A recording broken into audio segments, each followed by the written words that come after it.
Auschwitz, the name synonymous with the horrors of the Holocaust, stands as a stark reminder of humanity's capacity for cruelty and resilience. Situated in Auschwitz, Poland, this complex of concentration and extermination camps was the largest and most infamous of its kind. Its history encapsulates one of the darkest chapters of the 20th century. Originally established in 1940, Auschwitz began as a detention center for Polish political prisoners.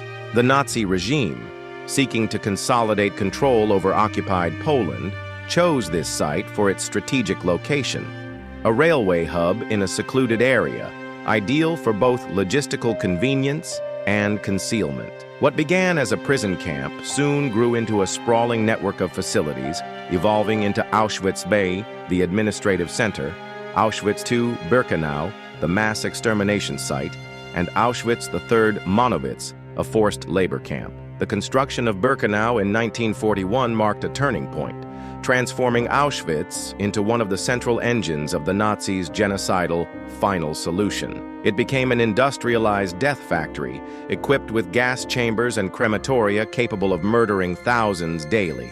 Trains arrived ceaselessly, packed with Jewish families from across Europe. Upon arrival, the infamous selections took place.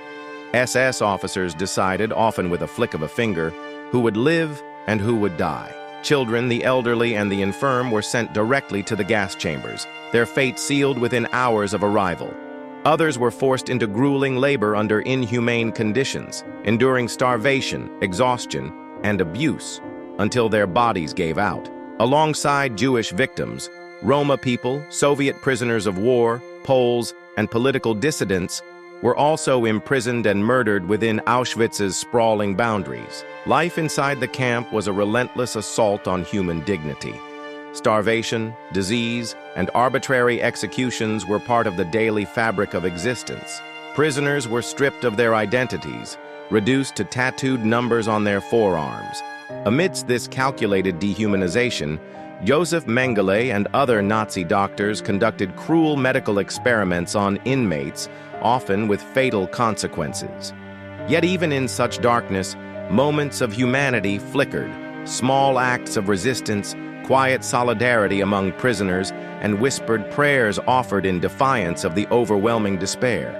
Survival often hinged on chance, a momentary reprieve from the brutal machinery of death that surrounded them.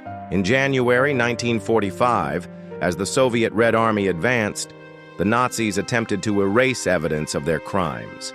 Gas chambers were dismantled, documents burned, and tens of thousands of prisoners were forced on death marches into the frozen winter. On January 27th, Soviet troops entered Auschwitz and liberated approximately 7,000 emaciated prisoners who had been left behind. The world was confronted with the horrific reality of the Holocaust through the abandoned barracks, piles of human hair, and the skeletal figures of survivors. Auschwitz became not just a physical site, but a symbol, an enduring representation of the consequences of hatred, dehumanization, and unchecked power.